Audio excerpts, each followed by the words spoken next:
जय हिंद साथियों, जिस तरह से आप लोगों को पता है कि उत्तर प्रदेश में चुनाव का बिगुल बजने वाला है, साथ ही साथ 5 चरणों में उत्तर प्रदेश के साथ साथ चुनावी बिगुल बजने वाला है, साथ ही साथ महानगर पालिका मुंबई में भी। लेकिन कहीं ना कहीं फिर से घूमकर एक वही पुराना राग आ गया है कि भैया हिंदू खतरे में है, मुसलमान खतरे में है। सबसे पहली बात, आज दुनिया नहीं, साथ देश का जो माहौल है वो पूरी तरह से चरमरा गया है। मैं आज इसलिए कह रहा हूँ क्योंकि कोई जिसे भी कुछ ना कुछ मुद्दा नहीं मिलता उसे सिर्फ मुसलमान मिल जाता है, मुसलमानों के ऊपर आरोप मिल जाते हैं। हाल ही में आपने देखा गुरुग्राम का मुद्दा, गुरुग्राम में ये कई अरसों से वहाँ नमाज होती थी, लेकिन जबरन तरीके से कुछ विश्व हिंदू परिषद के लोगों ने वहां जाकर नमाज को रोका गया और जय श्री राम के नारे लगाए गए। मैं ये कहना चाहता हूँ, क्या नमाज पहले नहीं होती थी? क्या नमाज को क्यों रोका जा रहा है? मैं सल्यूट करना चाहूंगा ऐसे मौलाना को, ऐसे जबरन तरीके से नारे देने वालों को लिए भी, लेकिन नमाज पढ़ी गई। आज बाबरी मस्जिद, राम मंदिर का लिटिगेशन की जो प्रॉपर्टी मैटर चल रहा था, जो जमीन का विवाद चल रहा था, वो मुद्दा भी आप लोगों को पता है आस्थाओं के मद्देनजर रखते हुए वो फैसला दिया गया। करोड़ों की आस्था एक मुसलमानों को नहीं थी। तो ये कहीं ना कहीं अब ऐसे वर्गलाने के मुद्दे आ रहे हैं जो कई सालों से पेंडिंग मुद्दे थे। रिटायर्ड चीफ जस्टिस गोगोई साहब ने कहा कि मैं ये मुद्दे जो मैंने जजमेंट दिया मैं बहुत सहमत हूँ इससे, और उसके बाद उन्हें उसका फल भी मिला। 4 महीने बाद उन्हें राज्यसभा की सीट मिल जाती है। आइए कुछ आपको पहलुओं पे पिछले ले चलूं, जहां पर कुछ लोग कहते हैं कि मुसलमान आतंकवादी होता है, मुसलमान ये होता है, फला की बातें। लेकिन मैं उनसे ये पूछना चाहता हूं कि आसमां जलती जमीन पर नहीं आने वाला, अब कोई पैगंबर नहीं आने वाला, और प्यास कहती है कि चलो रेत की निचोड़ी जाए, कि अपने हिस्से में अब कोई समंदर नहीं आने वाला। ये समझना होगा लोगों को, जो राजनीति के चक्कर में अपने आप को बर्बाद कर रहे हैं, उन्हें समझना होगा। मैं उनसे पूछना चाहता हूं जो आज हुक्मरान बने हुए हैं और राजनीति सत्ता की बात कर रहे हैं गलियारों से, तू इधर उधर की बात ना कर, ये बता कि कारवा लूटा किसने? मुझे रहबरों से गिला नहीं, तेरी रहबरी का सवाल है। यारो, मैं इस जमाने का वो संतराश हूं, पत्थर को भी बोलने का हुनर देके जाऊंगा। मैं उन लोगों से पूछना चाहता हूं आज जो कहते हैं ना मुसलमानों ने क्या किया, क्या कुर्बानियां दी। अंधेरे के पुजारी हैं, इन्हें जुगनू से नफरत है। ये नाथुराम के हामी हैं, इन्हें बापू से नफरत है। वो करते थे दलाली जंगे आजादी में, उन्हीं के वंशकों को आज टीपू से नफरत है। मैं कुछ पहलू ले चलता हूं। मैं ये मुद्दे इसलिए बताना चाह रहा हूं कि ये आप लोगों ने देखा है कि 1942 में जब साइमन गो बैक का नारा देने वाले यूसुफ मेहर अली थे, वो कहां से थे? मुंबई से थे सन 1942 में। 1920 में मोहम्मद अली जौहर, मौलाना अब्दुल कलाम आजाद ने मिलकर अंग्रेजों को भगाने का प्लान बनाया था, उनके सामानों का बहिष्कार किया था। ये आपको पता नहीं होगा, ये मैं इसलिए बता रहा हूं जो कुछ कह रहे हैं ना कि मुसलमानों ने इस देश के लिए क्या किया। हाजी साबू सिद्दीक जो शुगर मिल कंपनी चलाते थे, बहुत बड़ी फैक्ट्री थी, उन्होंने अपनी पूरी मिल बंद कर दी कि अंग्रेजों को चीनी सप्लाई होनी बंद हो जाए।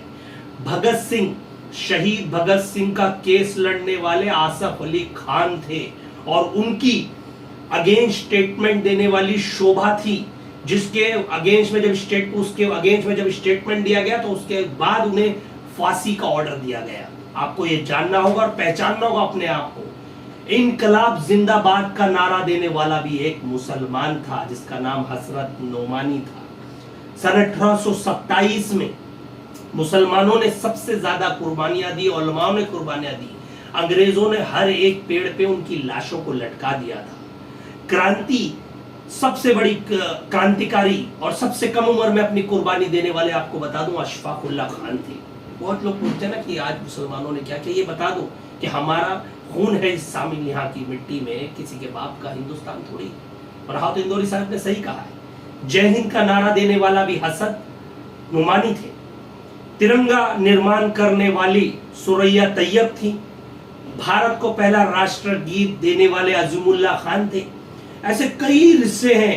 1920 में गांधी जी को महात्मा का लकब देने वाली हसन मियां थे। ऐसे बहुत सारे हैं कि महमूदुल हसन और हकीम अजमतुल्ला खान ने 1920 में जामे मिलिया की स्थापना की। आपको बताओ दारुल उलूम की स्थापना क्यों की गई? वहां पे मुसलमानों को जोड़ा गया कि देश के लिए कुर्बानी दी जाए। तो कुछ लोग ये पूछते हैं कि मुसलमानों ने आखिर क्या किया। मैं उनसे कहना चाहता हूं कि सभी का खून है शामिल इस मिट्टी में, किसी के बाप का हिंदुस्तान थोड़ी है।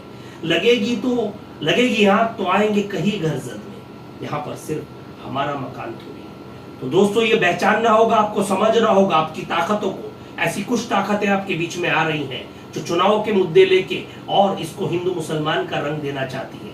मेरा भारत महान पहले भी था। आजाद हिंदुस्तान में अगर आज जिसे शक है कि मुसलमानों ने क्या किया, वो जाइए इंडिया गेट पे जाकर देख लीजिए। 60% मुसलमानों ने अपनी कुर्बानियां दी थी इस देश के लिए। हम वो लोग हैं, जब 2 नेशन थ्योरी की बात की जा रही थी, जब सावरकर और जिन्ना ने ये प्रपोजल रखा था, उस वक्त हमने ये प्रपोजल को ठुकराया था और हम लोगों ने ये कहा था कि हम लोग मौलाना अब्दुल कलाम आजाद के साथ रुके थे, क्योंकि उस वक्त उन्होंने कहा था, मुसलमानों तुम कहां जा रहे हो देश छोड़ के? ये देश तुम्हारा है, तुम्हारे बाप दादाओं ने, तुम्हारे पुरखों ने, तुम्हारे उलमाओं ने इस देश की आजादी के लिए कुर्बानियां दी। कहां जा रहे हो आज तुम छोड़ के? तो यही आपको बताना है जो आज हमें ये सिखा रहे हैं कि मुसलमानों ने इस देश के लिए क्या किया।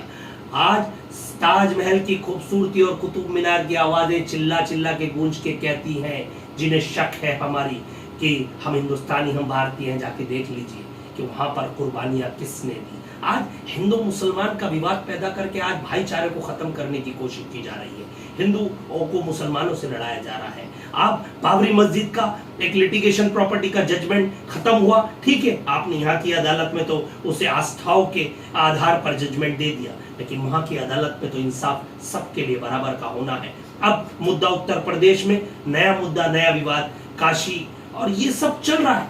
देखिए आज तक कभी किसी ने ना काशी के लिए विवाद पैदा किया हो, ना मथुरा के लिए विवाद पैदा किया, ना अयोध्या के लिए। कुछ ऐसे राजकारण करने वाले जो आपके दिमागों में जहर घोष रहे हैं, ठोस रहे हैं, और क्योंकि इससे इनकी सत्ता की रोटी चलती है। बाद में 5 साल तक ये आपको कहीं नहीं दिखते। जब इनकी कुर्सी खतरे में होती है तो इन्हें हिंदू मुसलमान का डर सताने लगता है। तो समझिए वोटरों, अपने हक को जानिए, संविधान को पहचानिए, और अपने संविधान में तुम्हें हक है बात करने का। आर्टिकल 14 से 18 आर्टिकल यही कहता है कि संविधान में हमें फ्रीडम ऑफ स्पीच, हमें बात करने का अधिकार है, हमें आजादी से बोलने का अधिकार है, हमें एक दूसरे को समाज में मिलकर रहने का अधिकार है। कोई हमारे आर्टिकल को चेंज नहीं कर सकता। वो बात और है कि सरकार राज्यसभा में बिल लाने की कोशिश कर रही है कि आर्टिकल में अमेंडमेंट किया जाए, लेकिन जब तक इस देश में हिंदू मुसलमान सिख ईसाई की एकता कायम है, देख लीजिए किसानों ने आज वहां पे 5 से 7% सिख है मेरे भाइयों ने इस सरकार को घुटने पे मजबूर कर दिया झुकने के लिए। क्यों? उनमें एकता है, एकता में ही अनेकता है, एकता में रहिए, ये कुछ नहीं कर सकते। दोस्तों जो 75% है वो डरा डरा के कह रहा है हिंदू खतरे में। कहाँ खतरे में? कोई खतरे में नहीं है। पहचानिए, इनकी कुर्सी खतरे में है। आज सेकुलरिज्म खतरे में है। कम्युनलिज्म को बढ़ावा देकर ये अपनी दुकान चला रहे हैं और आपके बच्चों के कैरियर को खत्म करने की कोशिश करें। इनसे एजुकेशन की बात करो, इनसे आप बच्चों के विकास की बात करो, देश की विकास की बात करो, महिलाओं की सेफ्टी की बात करो, ये जवाब नहीं देंगे। ये हिंदू मुसलमान की बात करेंगे, क्योंकि इन्हें विकास की बात नहीं करनी, देश में वर्गलाना है, देश के मुद्दों को भटकाना है। हमें एजुकेशन पे बात करनी, हमें अपने बच्चों को पढ़ाना है, यूपीएससी के एग्जाम दिलवाने, आईएएस बनाना है, आईपीएस बनाना है, इंजीनियर, डॉक्टर, लॉयर, ये प्रोफेशन में लाना है। हमारे बच्चों को देश का मुस्तकबिल संवारने के लिए एहतियात करना होगा, एकजुट होना होगा, एक मंच पे आना होगा। लड़ झगड़ के काम नहीं होगा। ज्यादा ना कहते हो, मेरी बात अगर आपको थोड़ी कड़वी लगे तो माफी चाहता हूं, लेकिन मैं देश के संविधान पे चलने वाला हूं। डॉक्टर बाबा साहेब अम्बेडकर के संविधान को पढ़कर और उसे मानकर, उसे पहचान कर, उसे बोलने वाला हूं। आप में भी ये जज्बा होना चाहिए, क्योंकि मैं एक भारतीय हूं और भारतीय का जज्बा है क्योंकि मेरे बाप दादाओं ने इस देश के लिए कुर्बानी दी थी। जय हिंद, जय भारत।